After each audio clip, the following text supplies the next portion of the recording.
Olha, primeiro eu quero agradecer muito o convite da comunidade Ramatiz, do qual eu já tenho inúmeros amigos, e agradecer em particular ao Aloísio pela bondade dele para conosco, agradecer a Beatriz, que teve a paciência de Jó comigo, muito obrigado, e agradecer a todos vocês, e dizer que é uma alegria imensa estar aqui, passar essa manhã falando sobre o amor, e ao mesmo tempo ter amizades tão sólidas dentro dessa casa.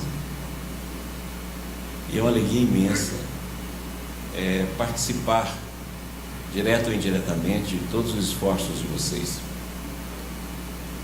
Vocês sabem que o que o Luiz falou não é verdade, né? Porque o Ibis tem uma contribuição muito pequena a partir da TV Ibis, principalmente através da direção do James, nesse pequeno vídeo que foi feito, mas é uma tentativa de fazer com que a nossa casa esteja presente junto a todos aqueles que desejarem dentro do campo do trabalho de boa vontade. E hoje nós viemos falar de um tema muito difícil, que é falar do amor. Olha, quando nós falamos do amor, nós estamos falando de algo infinito e perfeito. Então, falar de algo infinito e perfeito, para quem vive na imperfeição, na relatividade e na finitude, é difícil. Nós muitas vezes banalizamos a palavra do amor, e a gente vai falar isso daqui a pouco, mas o amor é muito difícil de falar, porque é algo que está além do pensamento, é algo que está além do sentimento, é algo que está além de todos nós. Ou seja, o amor transcende a nosso mundo, ele transcende tudo aquilo que nós somos. Então falar disso é difícil, mas nós tentamos, de alguma forma, apresentar essas ideias através de uma maneira que nós demos o nome de evolução do amor. Essa evolução do amor está presente em vários locais, tanto dentro da codificação, como em Ramatiz, como em Pedro Baldi, Teilhard de Chardin, ele está sempre presente. E é um tema muito vasto. Então hoje nós vamos tentar colocar algumas ideias, mas para colocar alguma ideia, nós temos de estar juntos. As nossas mentes, os nossos corações têm de estar no mesmo campo de ressonância, para que a gente consiga, de alguma forma, falar sobre esse tema. Então é isso que nós vamos fazer. E também nós vamos mexer com algumas ideias que muitas vezes nós trazemos e que colocamos ela como ideias verdadeiras, e essas ideias muitas vezes impedem que a gente veja um pouco mais além. E é exatamente isso que nós vamos tentar fazer aqui. Então vamos lá. Essa expressão é de Ubaldi. É bem difícil reduzir o conhecimento das últimas realidades à nossa dimensão conceptual, a consciência. Então é muito difícil falar assim, né? Como eu há pouco estava dizendo, é muito difícil a gente reduzir algo que é infinito para o nível nosso da consciência, e reduzir algo que está a nível da consciência para o nível da mente, e reduzir algo que está a nível da mente para poder falar. É muita redução. E toda redução é mutilação. Então, consequentemente, quando a gente reduz, nós estamos mutilando. E essa mutilação faz com que a gente, na verdade, ao falar do tema, não fale só do tema. A gente fala do tema e mutila ele. Porque a redução que ele tem de sofrer para chegar até nós é muito grande. Ele tem que passar por vários filtros, né? Do filtro do espírito para o filtro da consciência, do filtro da consciência para o filtro da mente, do filtro da mente para a palavra. Então é uma redução que vai sendo sofrendo em cada parte dessa. Então é muito difícil falar sobre isso. E nós temos de entender algo que Emmanuel diz aqui, ó. Essa expressão é de Emmanuel. Cada ser apenas atinge a vida até onde possa chegar a onda do pensamento que lhe é próprio. Então não tem como. Nós só vamos atingir o conceito, a visão, dentro daquilo que a nossa onda mental chega. Por isso que a principal característica da nossa vida tem que ser a transformação. Porque se não houver transformação, a nossa onda só vai chegar onde ela sempre chega. Nós só vamos ter mais do mesmo. Nós só vamos ter repetições, aquilo que eu costumo chamar de mente mecânica. Ela só fica ali presa no dia a dia, fica presa na parte biológica da vida, fica presa dentro dos compromissos de superfície, fica presa aos raciocínios comuns que todo dia acontece e nós não saímos disso. Se nós não saímos disso, nós não somos capazes de perceber o amor. E se não somos capazes de perceber o amor, nós não seremos capazes de perceber a presença divina. Então tudo que a gente faz é a tentativa de fazer com que a gente saia dessa mente mecânica. Porque essa mente mecânica é o maior problema que nós temos. Porque nós trazemos tudo aquilo que é parte do mecânico, nós trazemos isso para dentro do psicológico. E quando nós trazemos isso para dentro do psicológico, nós criamos um monte de dificuldades na nossa existência. E isso barra o processo nosso de conhecimento. Nós só fazemos um aumento do intelecto, mas não fazemos uma transformação da nossa vida. E para transformar a nossa vida, nós precisamos, acima de tudo, do amor. E esse amor é aquilo que Jesus falou: não sabeis que um pouco de fermento leveda a massa toda? Esse amor que nós não temos. Jesus nos deu a medida mínima, Jesus nos deu da fé. Mas a medida mínima do amor é amar o próximo como a si mesmo. Essa é a medida mínima. Então é dificílimo a gente sair de nós mesmos devido à parte egóica e sair de nós mesmos devido à nossa mente mecânica para atingir outro campo. Daí a gente entender que a nossa noção de amor vai ser a noção dada pela onda de pensamento nosso. Desculpe que aqui tem um slide maior, tem a citação aqui, tá bom? Depois fica disponível para quem quiser, para ter todas as citações de onde eu tirei, ok? Então não precisa copiar não, é só pegar aqui, tá? É só pegar que está disponível. Muito bem. Então, se nós só chega até nós só vamos conseguir perceber, né? Até onde chega a nossa onda mental, então é fundamental a transformação dela. Isso é de Ubaldi. O nosso mundo procura soluções isoladas, mas é impossível no universo onde tudo é ligado e comunicante, regido por uma só lei, fundamentalmente unitária. Então, quando nós vamos estudar o amor, nós queremos separar o tema para poder conseguir estudar. Lógico que isso é a forma, porque senão nós não vamos estudar nada. Mas lembra que nós participamos de um universo que, por definição, ele é participativo. Hoje a própria ciência está tendo de mudar os seus conceitos e colocar a conectividade e a interconectividade como um elemento principal do nosso universo. O nosso universo hoje tem um conceito que ele é, acima de tudo, participativo. Anteriormente, todos os processos eram ditos como processos absolutos. Então, se nós pegássemos na época de Newton, Newton achava que o tempo era absoluto, que o espaço era absoluto. E os cientistas da época achavam que, se eu fosse fazer uma experiência científica, medir, por exemplo, o transcurso de qualquer objeto de um ponto A para o ponto B, eu observaria aquilo. E automaticamente aquilo que eu iria observar, todo e qualquer cientista em qualquer lugar observaria, e o cientista não estava incluso dentro do processo de ação e de medida. Mas, aos poucos, principalmente a partir da experiência da dupla fenda, começou-se a ver que a nossa mente participa de todo o processo que nós medimos.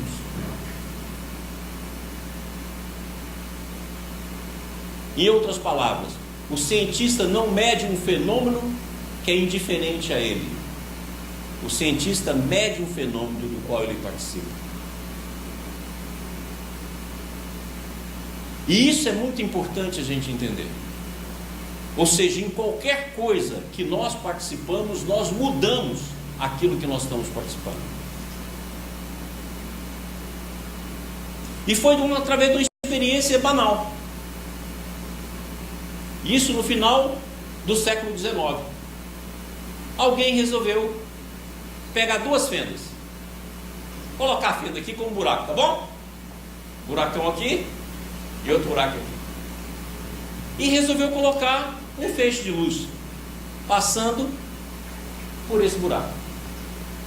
Na hora que eles fizeram isso, deu um padrão de interferência na tela aqui. O padrão de interferência é típico de onda. Aí falou, está provado. A luz é uma onda. Não é uma partícula como o Newton pensava. Aí alguém resolveu fechar uma das fendas. Não eram duas? Fechou uma. Aí, na hora que colocou o mesmo feixe de luz, em vez de aparecer uma interferência de onda, apareceu pontinhos, provando que a luz era partícula. Aí foi, ué, que história é essa? Como é que algo pode ser partícula e onda ao mesmo tempo? Aí eles começaram a fazer o quê? Vamos colocar, em vez de uma luz, um raio de luz, vamos colocar uma partícula só. E colocou uma partícula só, um elétron. Então, agora eu vou pegar uma fonte aqui, que vai passar pelas duas fendas, mas vai uma partícula por vez. O elétron vai caminhar, passar pela fenda e bater na tela. Estão entendendo o que eu estou falando? Ô, todo mundo? Olha lá, vamos? Tudo bem? Acompanhando? Beleza. Aí o que aconteceu? Na hora que eles soltaram o elétron passou e deu na tela, apareceu um campo de interferência. Ui, se é uma partícula só, como é que ela passa pelos dois buracos? Porque se é uma partícula só, ela vai andar, ou vai passar pelo buraco A, ou vai passar pelo buraco B, e quando bater na tela, vai apresentar como partícula. Mas não. O elétron passou pelas duas fendas. Aí os caras vão largar disso. Isso está esquisito demais. Como é que pode passar pelas duas fendas? Então um elétron só, ele passa pelas duas fendas ao mesmo tempo? E se eu fechar? Ele passa por uma só. Volta a ser partícula. Aí os caras falaram, isso é loucura. Então quer dizer que o elétron pode estar em vários locais ao mesmo tempo? Pode. Mas como? Aí vem um cara mais esperto, chamado John Heller, e ele resolveu fazer o seguinte, olha a ideia dele, como é que é bacana. Aqui está uma fenda, aqui está outra fenda, aqui está a fonte, aqui está o elétron, certo? O que ele resolveu fazer? Quanto tempo o elétron gasta daqui a aqui? 0,0 alguma coisa x segundo. Foi muito bem. Eu vou colocar um medidor bem aqui. Ora, na hora que o elétron vier aqui, se ele passar aqui, esse medidor fala que ele passou aqui. E se ele passar aqui, esse medidor fala que ele passou aqui. Então nós vamos saber exatamente. E como ele já passou aqui, ele já decidiu se ele é onda ou partícula. Se ele passou nas duas fendas ou se ele passou na fenda só. Vai ser onda ou partícula. Ele já decidiu. Aí nós vamos ficar sabendo. Na hora que o elétron veio, passou aqui nas duas fendas, toda vez que ele colocava, só dava partícula. Eu vou. Então se eu coloco um aparelho de medição depois da fenda, ou seja, o elétron já resolveu se ele é partícula ou onda, mas na hora que passa pelo medidor só dá partícula, quer dizer que eu agi retrogradamente? Ou seja, na hora que ele passa aqui, eu agi retrógradamente, porque mudei aquilo que ele era, ele passou como onda e chega aqui e virou partícula. Então tem uma ação retrógrada? Entenda o que eu vou falar, porque daqui a pouco eu vou dizer para vocês que nem o passado é fixo. Então parar com essa história de ver karma como coisa fixa.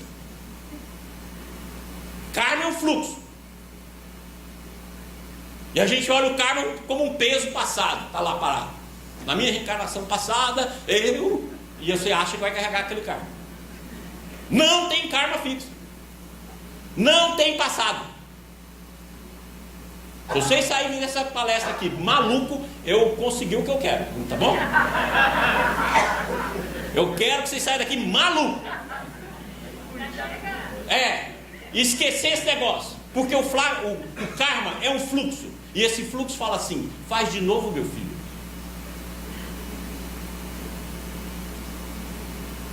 E não algo pesado, preso, que eu tenho de carregar. Aí eu carrego meu marido que é um karma, meu filho que é um karma, minha esposa que é um karma. E todo marido é um karma, devia saber disso antes de casar. Então o que vai acontecer?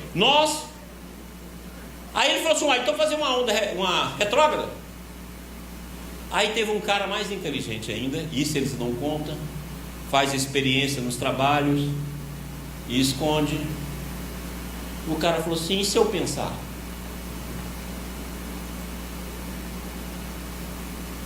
E isso está registrado em boas revistas de física. E se eu só pensar e medir essa onda? Toda vez que ele pensava, só aparecia como partícula.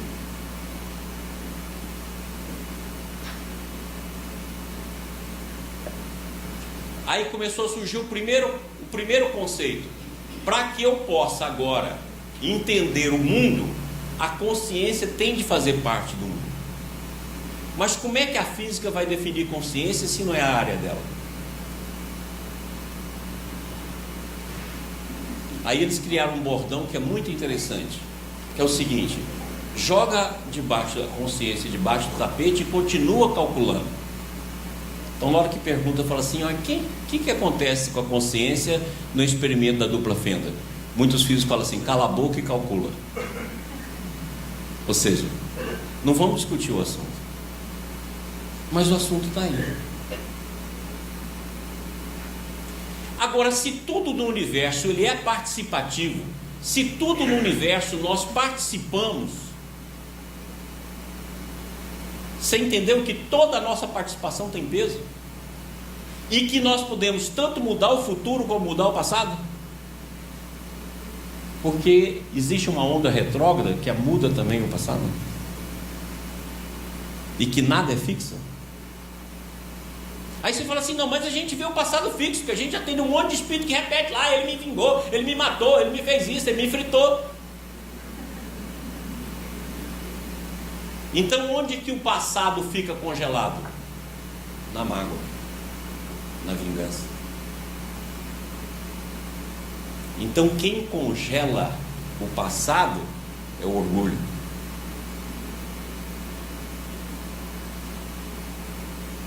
É a ausência de amor. Porque tudo mais é um fluxo. E a gente vê isso o tempo todo. Você fala assim: cadê aquela semente que eu plantei antes da árvore? Cara, acabou. O passado agora da semente é uma árvore, e o passado da árvore é um fruto que gera novos inícios, que gera novas sementes. Aí eu vou entrar no rio da minha infância. Meu filho, acabou. O rio da sua infância já era. Não, eu tomo banho todo dia no rio, a água é nova.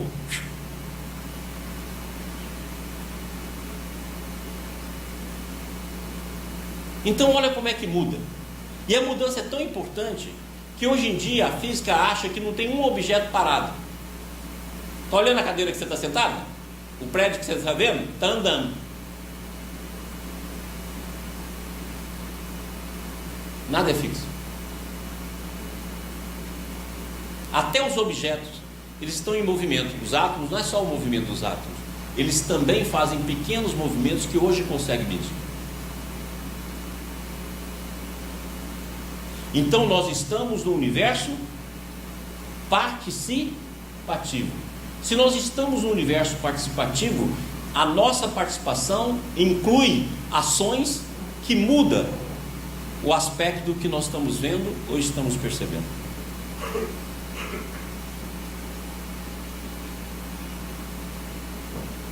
Em tudo.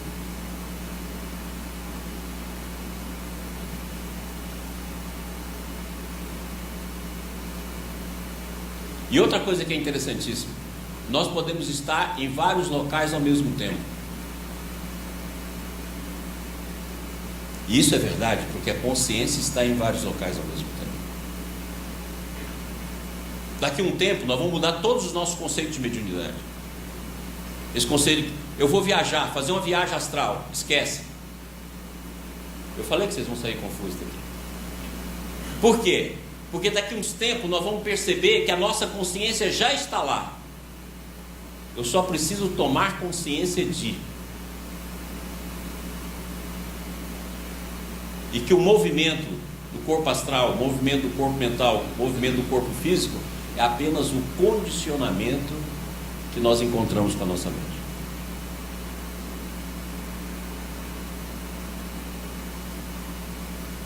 Aí teve um americano, chama Feynman, Richard Feynman. Ele falou o seguinte: eu vou jogar uma luz aqui, tá bom? Tá vendo? A luz apareceu lá na parede. Qual a ideia que a gente tem? Vamos, gente! Para caladinho, que é todo mundo fingido. Ai, Deus, Jesus, para, vamos lá. Qual a ideia que a gente tem? A ideia que a gente tem, que a luz saiu daqui onde está o Maurício e fez assim, ó. Movimentou e bateu aqui na parede, não é isso? Sabe o que o Feynman falou? Essa luz sai daqui, viaja por todo o local do universo e bate naquela parede. A luz, na hora que saiu daqui, presta atenção que eu estou falando. E o cara não era maluco, porque ele ganhou um prêmio Nobel. Então olha só o que fez, ó. Na hora que eu faço isso, a luz saiu daqui e viajou para tudo quanto é lugar. Foi lá no Alasca, foi nos Estados Unidos, foi lá no universo, foi lá no fundo do universo, voltou e bateu na parede. É ruim, hein? Ou seja, na hora que a luz sai dali, ela viaja por vários locais ao mesmo tempo.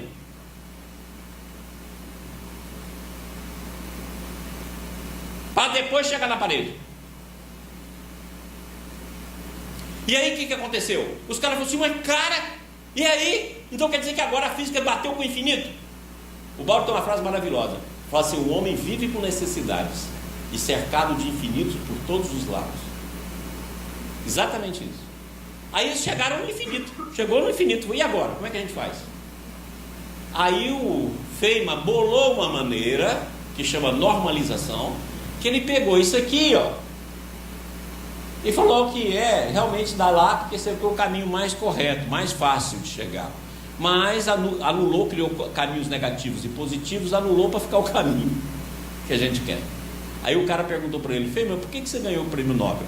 Ou porque eu joguei o infinito para debaixo do tapete. Entendeu que a gente está mexendo com o infinito para todos os lados? A gente fala assim, o amor é a lei da vida. Ué, o amor é infinito. Se ele é lei da vida, tem infinito para todos os lados. E mesmo na partícula do elétron, mesmo na partícula do fóton, mesmo na partícula menor que tem, sempre é infinito.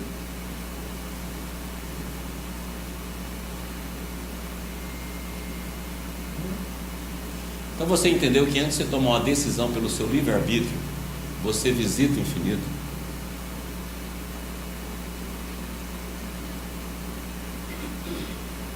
É muito mais do que um fóton. Você já é um fóton que pensa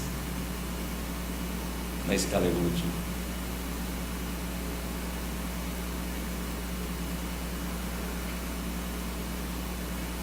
Isso que nós estamos discutindo aqui, ó, é o que está acontecendo na ciência hoje.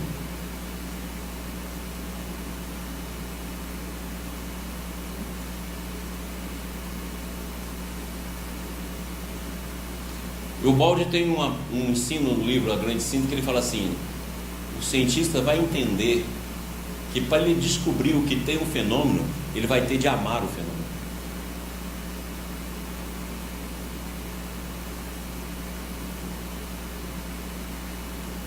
Porque o universo nosso, ele é participativo.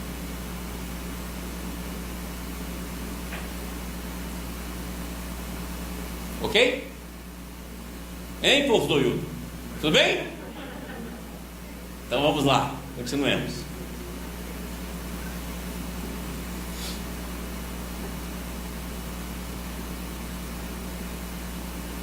De Ubaldi: o universo é unitário, regido por esquemas únicos, reconduzível a um tipo central único, que se repete em todas as alturas evolutivas e em todas as formas e combinações possíveis.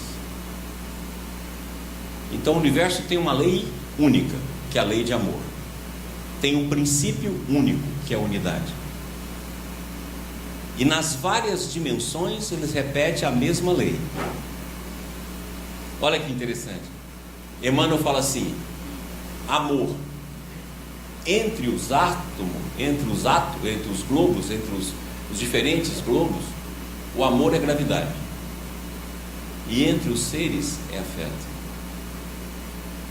Olha, então a mesma lei de amor, ela está expressa pela gravidade.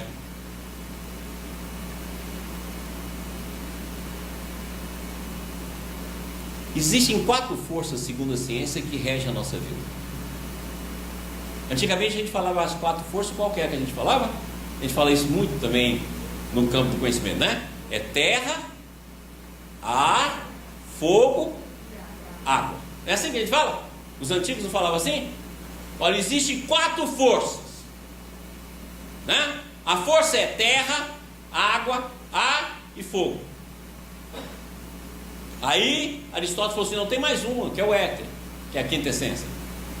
Mas olha só que interessante, nós colocamos 4. Aí o Jung fala o seguinte: a ciência andou, e nem do 4 ela saiu.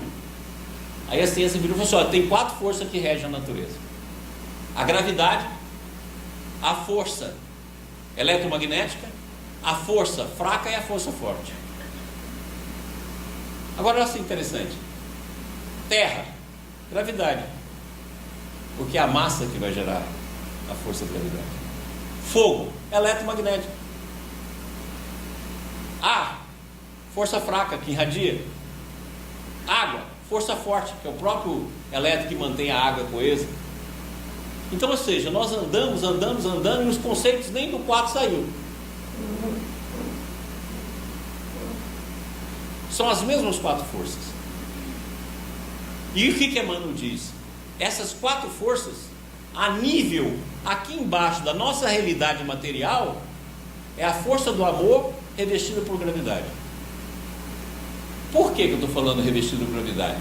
Porque a força fraca, a força forte e a força eletromagnética já foram unificadas. Só está faltando uma mente que consiga unificar a força da gravidade. Se aparecer essa mente que consiga unificá-la, então as 4 forças derivam de uma força única. E é essa força única que é a força do amor no nível da dimensão física.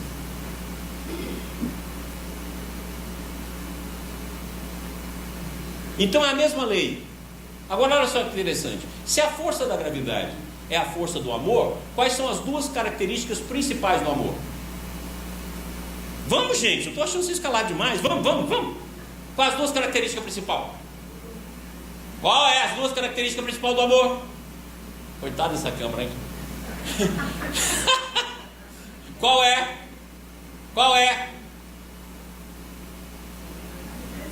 Vocês não amam, não? Qual que é?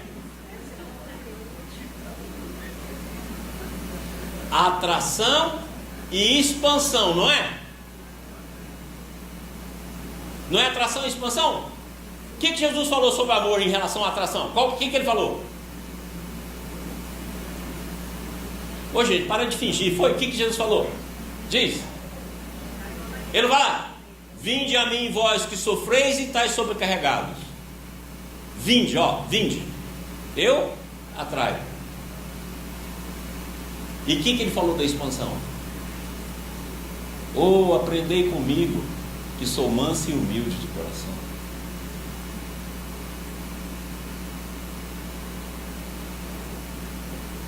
Eu sou o caminho, a verdade e a vida, ninguém vai ao Pai a não ser por mim.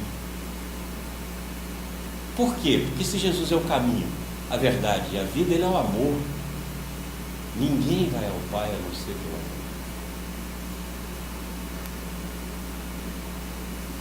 Então, consequentemente, o amor expande. Então, a pergunta que eu sempre fazia é o seguinte: se a gravidade é tida e descrita apenas como força de atração, e se essa expressão que o Bauer ensina, que você pode fazer comparação em qualquer nível, que a lei é a mesma, cadê a expansão da gravidade? Então a lei da gravidade está descrita como uma lei atrativa, mas cadê a parte da gravidade que expande? E hoje, graças a Deus, nós chegamos a esse conceito, que descobriu que o universo está expandindo e que provavelmente a expansão do universo é feita pela energia escura. Então, provavelmente, a energia escura é a parte expansiva da gravidade. Aí o conceito vai ficar dentro do mesmo conceito. Então, se eu não sei o conceito superior, basta eu comparar os conceitos dimensionais que eu descubro lá. É o mesmo princípio. Tudo bem?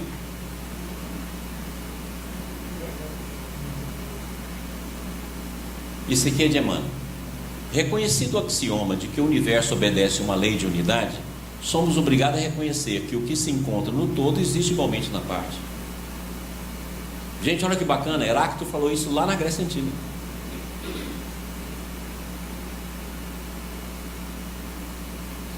Se o todo está na parte, o que isso diz? Hã?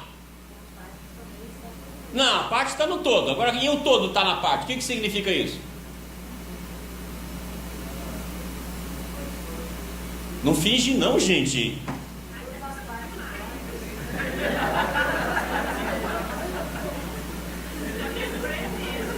Eu estou espremendo. Eu sou espremedor.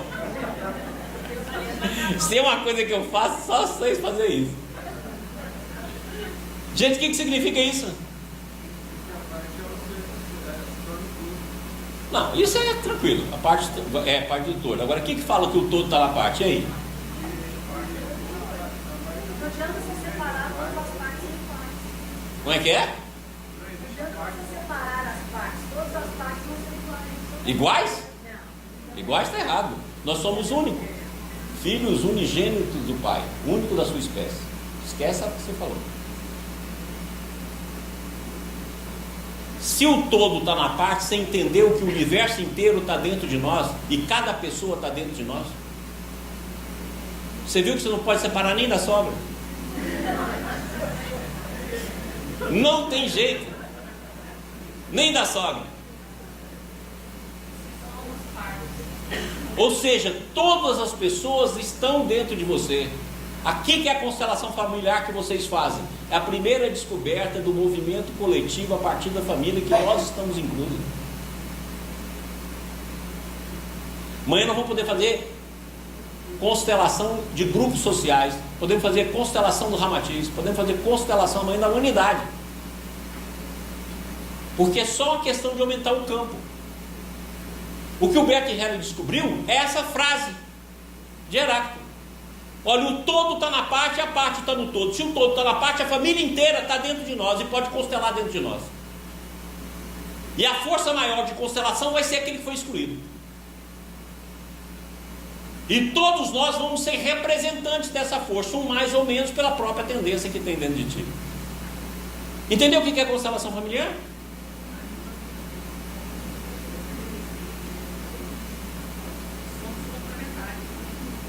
Para de onda, para de mentir, você não acredita nisso? O todo está na parte e a parte está no todo. Ora, você entendeu então que o campo é muito maior do que a gente imagina? E onde Jesus falou essa frase? Que nós estava dentro dele. Vamos, procure a cachola. Onde Jesus falou isso?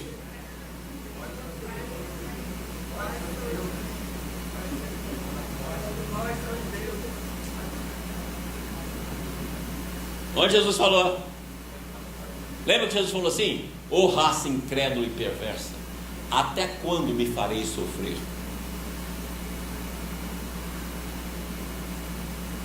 E Paulo de Tarso diz assim: não sabeis que nós somos células do corpo de Cristo?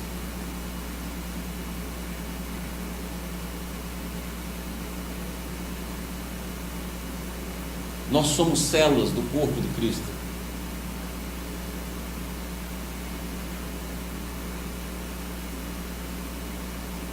O todo está na parte, a parte no todo.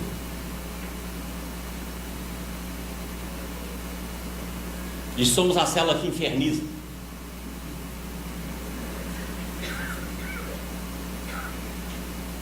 É o que eu brinco muito com isso, que eu falo assim, né? Que Jesus fala assim: meu pai trabalha e eu trabalho até hoje. Não é assim que ele falou? Eu falo assim: meu pai trabalha, eu trabalho até hoje e nós damos trabalho.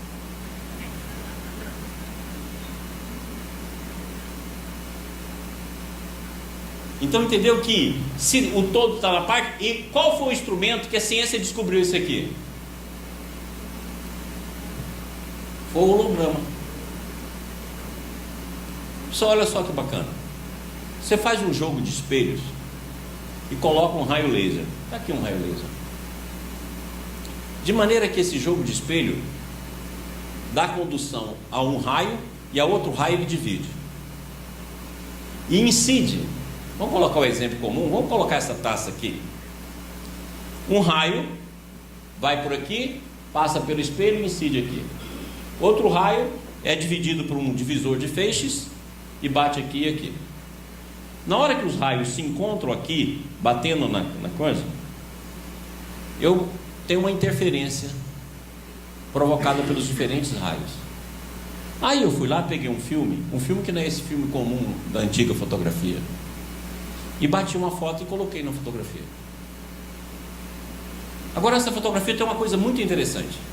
Eu fui lá e cortei a fotografia no meio. Vim, coloquei uma fonte de raio laser para transmiti-la, igual nós estamos fazendo aqui com o nosso retroprojetor, com o nosso projetor. Sabe o que aconteceu? Em vez de aparecer a foto rasgada na metade, ela apareceu ela inteira de novo.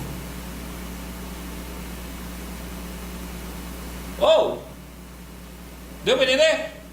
Eu pego a foto, corto no meio, daqui um papel. Dá um papel aí, por favor. Não, esse eu vou estragar. Dá um que eu posso estragar. Eu pego esse papel. Fui lá. Só tem metade. Eu ponho na fonte de raio laser. E não aparece a metade. Aparece o papel inteiro.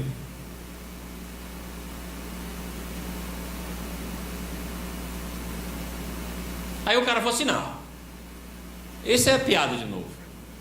Vou fazer o seguinte, vou pegar só esse pedacinho. Aí, coloca lá. Colocou. Apareceu o papel inteiro de novo.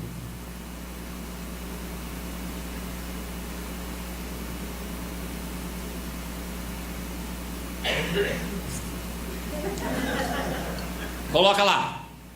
Apareceu o papel inteiro de novo. Havia descoberto o holograma. E vocês veem todo dia. Quem tem cartão de crédito aí? Hã? Está no cartão de crédito. Deixa eu ver o meu aqui. Está vendo aqui? Está vendo isso aqui que aparece aqui no nosso cartão de crédito? É um holograma.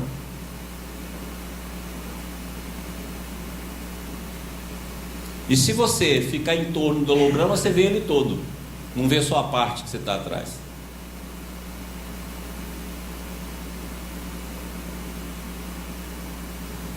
Aí o David Bohm pegou essa noção de holograma e passou ela para o universo. Falou: e se o nosso universo for um holograma? O todo vai estar na parte, a parte vai estar no todo, e o todo representa a parte.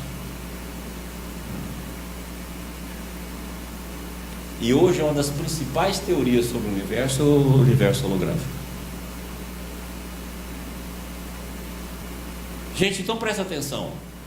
Se eu cortei aquele papel em vários pedaços, e quando eu reproduzo todo, o que isso tem a ver conosco?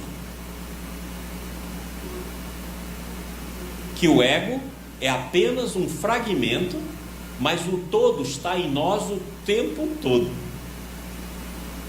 Quando a gente faz isso aqui, eu estou fazendo isso aqui com o ego. Um fragmento. Só que eu acho que esse fragmento é a realidade.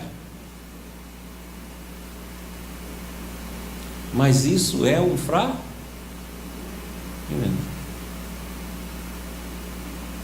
Nós não deixamos de pertencer ao todo.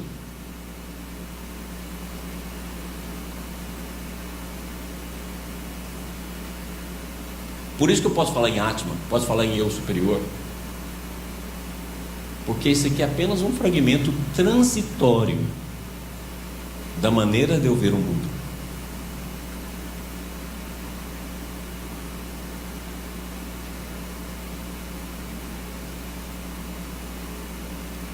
Porque nós somos um holograma, o universo é um holograma. E se é um holograma, você entendeu que nada tem permanência?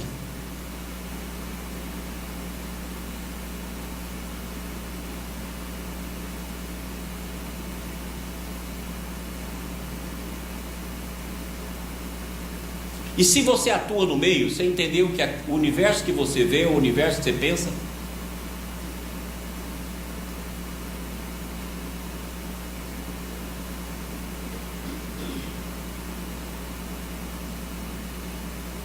Então a nossa realidade é uma realidade holográfica criada por nós mesmos.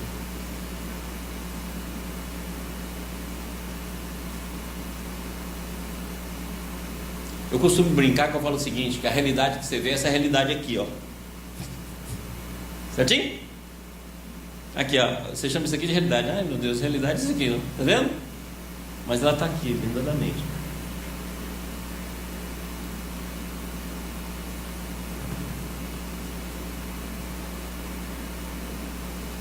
Ok?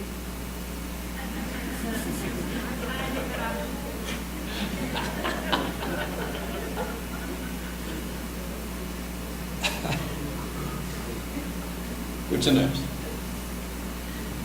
Se é assim, vai existir dois estados dentro da nossa alma. Um estado vibracional e um estado intrínseco.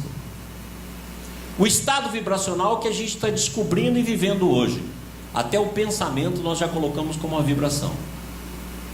Mas o estado intrínseco é não vibracional. É um estado que não se transforma, porque ele já é perfeito.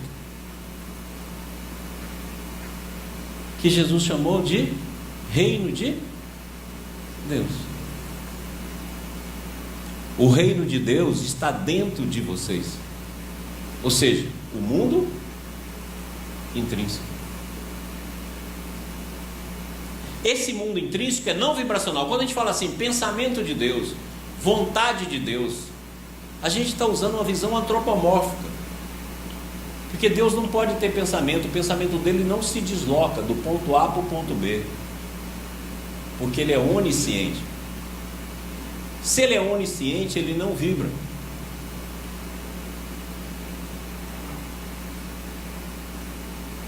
O estado vibracional é um estado transitório do mundo relativo.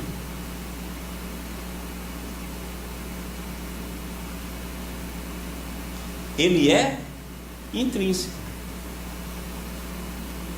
Pensamento vibra. O nosso mundo é vibracional, mas o nosso mundo interior é intrínseco. Ele só precisa ser despertado. E é por isso que Jesus diz, né? Mas aquele que beber da água que eu lhe der nunca terá sede, porque a água que eu lhe der lhe se fará nele uma fonte de água que salte para a vida eterna. Salte para a vida eterna, ou seja, sai do mundo vibracional para o mundo intrínseco.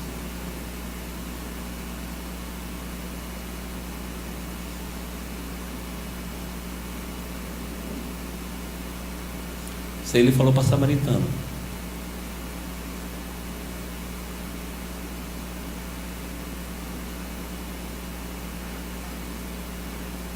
Onde é que a ciência descobriu isso aqui já? Um exemplo. Não vi. Mas o quê? O que foi que ele descobriu aqui? Como é que a ciência descobriu que lembra isso aí?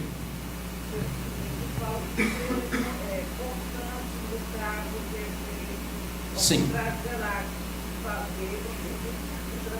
Perfeito. Eu estou falando da ciência. Qual foi a descoberta científica que mostrou para a gente que isso aqui é verdade?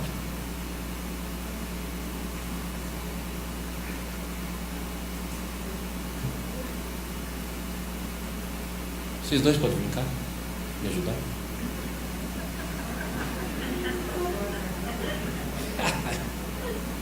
Vou usar o nosso modelo aqui, pedindo ajuda para eles. Gente, olha que bacana que a ciência descobriu. Ele pegou dois átomos. Vamos pegar dois elétrons, em vez de dois átomos. Dois elétrons. E correlacionou esses dois elétrons. Como esses amigos aqui. Esses amigos estão correlacionados. Não fazem parte da mesma comunidade? Não fazem parte do mesmo fenômeno? Estão correlacionados, não estão? Aí o que eles pegou? Vem cá. Você é o Milton, né? Ele aqui, vamos falar que ele tem um spin virado para cima. Lembra, não é crispim, é spin. Spin é uma medida, vamos falar assim, grossamente falando, é uma medida do movimento. Então vamos supor, segura aqui para mim, que o Milton, ele gira assim, ó. Tá claro? Ok? Aí eu peguei ele e coloquei ele na ponta do infinito, com a velocidade 2, 3 vezes superior à da luz. Tá? Peguei aqui o Sérgio. O que eu fiz com o Sérgio? Ele não vibra, vira aí. Ele vai virar ao contrário. O spin dele é para baixo. Vai virar para o contrário. Aí nós viramos o spin contrário e colocamos na outra ponta. Ora, segundo a teoria da relatividade, nenhuma informação viaja mais rápido que a luz. Então, se esse átomo, esse elétron, fosse mandar uma informação para ele, ele teria de viajar bem mais rápido do que a luz. Ele está a 4 medidas ano-luz daquele lá. Aí vamos supor, na hora que eu mudo o spin do Sérgio, que era da direita para a esquerda, e eu passo da esquerda para a direita, o spin do Milton automaticamente se inverte. Eu mudei, era da direita para a esquerda, mudei ele para a esquerda e a direita, automaticamente ele fica da direita para a esquerda aqui, sem que haja passagem de uma informação para o outro.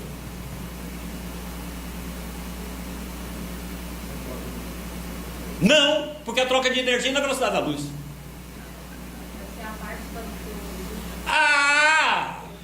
Aí o que aconteceu? Será que isso é verdade? Aí teve um grupo francês, chefiado por Aspin, que é um cientista de primeira linha, que provou que isso aqui é verdade.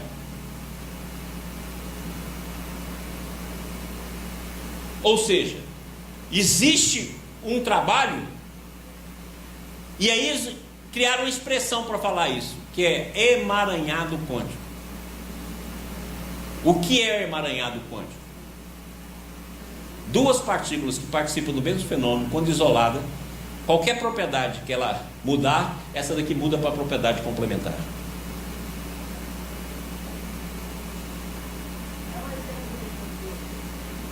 Um exemplo? Então agora eu vou dar um exemplo para nós. Nós somos complementares uns aos outros. Então quando eu fizer uma mudança superior, eu influencio todos os seres com a mudança superior maior. E se eu fizer uma mudança inferior, eu faço um peso sobre todos os seres com a minha mudança inferior.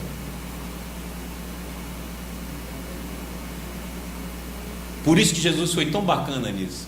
Ele falou assim: melhor fora que amarrasse uma nó no pescoço e lançasse no fundo do rio antes de fazer qualquer coisa em relação ao próximo. Ó, palmas aqui para os nossos amigos complementares.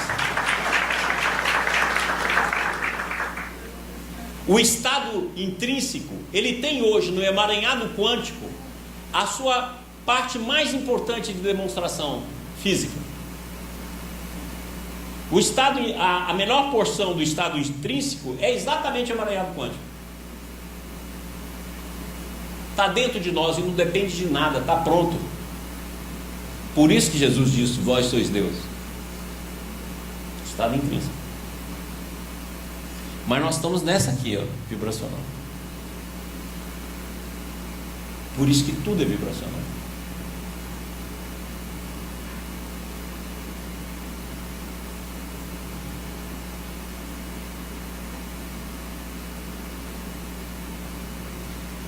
E aí o Balde diz: nem todos poderão compreender, pois ignoram o grande princípio do amor. Ignoram que a matéria em todas as suas formas, até nas menores, sustentada, guiada e organizada pelo Espírito, que em diversos graus de manifestação existe por toda parte. Olha, se a parte está no todo e o todo está na parte, tudo é consciência.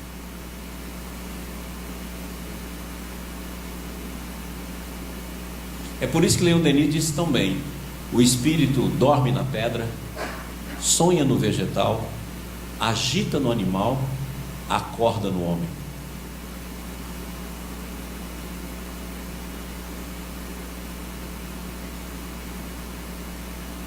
Ou seja, tudo é consciência.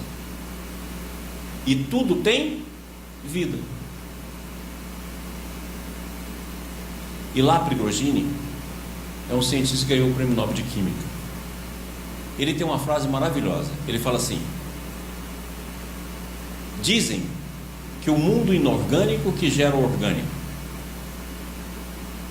Ou está todo mundo vivo, ou está todo mundo morto. Porque se o mundo inorgânico é morto, como é que ele gera vida? Ou está todo mundo vivo, ou está todo mundo morto. Se assim é, tudo é consciência, e tudo está em evolução. Por isso que Emmanuel diz: a evolução é para todas as forças e seres do universo.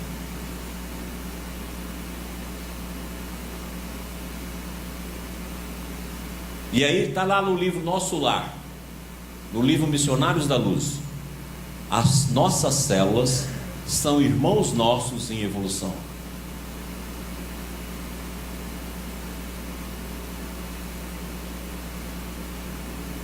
Você entendeu que as suas células te chamam de Deus? Coitado.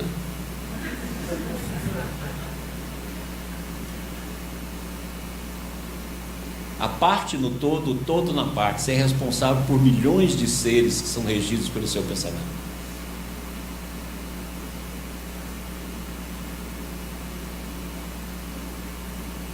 Entendeu agora o câncer? O câncer nada mais é do que a célula que assumiu a sua revolta e agiu fisicamente conforme a sua mente age.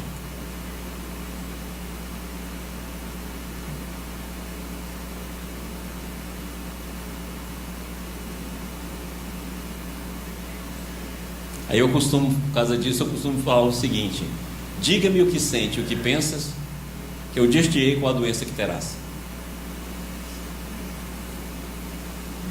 Mas sem mentir, porque ela obedece à mente.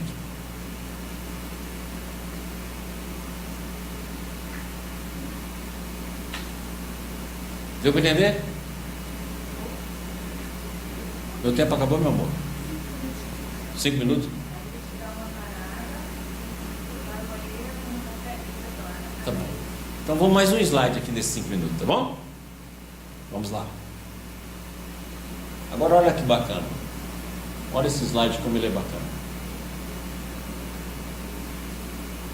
Isso é de um bom. Liberdade e amor são conexos. Este pressupõe aquele. Um sistema que não se fundamentasse na liberdade não seria no amor.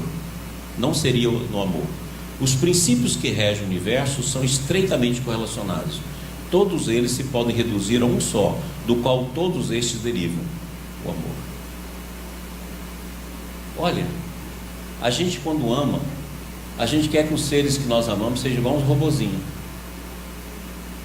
Mas a principal característica do amor é a liberdade. Se eu falei amor, eu falei liberdade. Entendeu que quando eu coloco ciúme no amor, controle no amor, isso não é amor?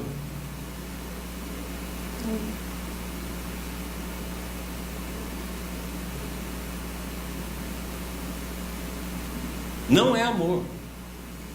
Porque o princípio do amor é a liberdade. E o que a gente quer? Então, na verdade, a gente fala assim: a gente não deu certo. Ele era muito diferente de mim. Gozado isso, né? Cara, ele tem de ser diferente de você.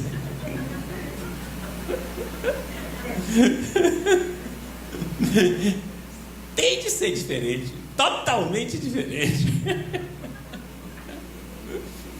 Não, eu deixei porque nós não combinamos. Gente, é exatamente esse o estágio em que nós estamos.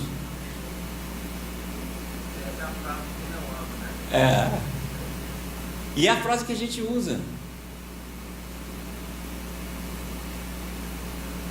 Porque toda pessoa que a gente ama, a gente quer que ela se adapte a nós. Mas o princípio do amor é a liberdade.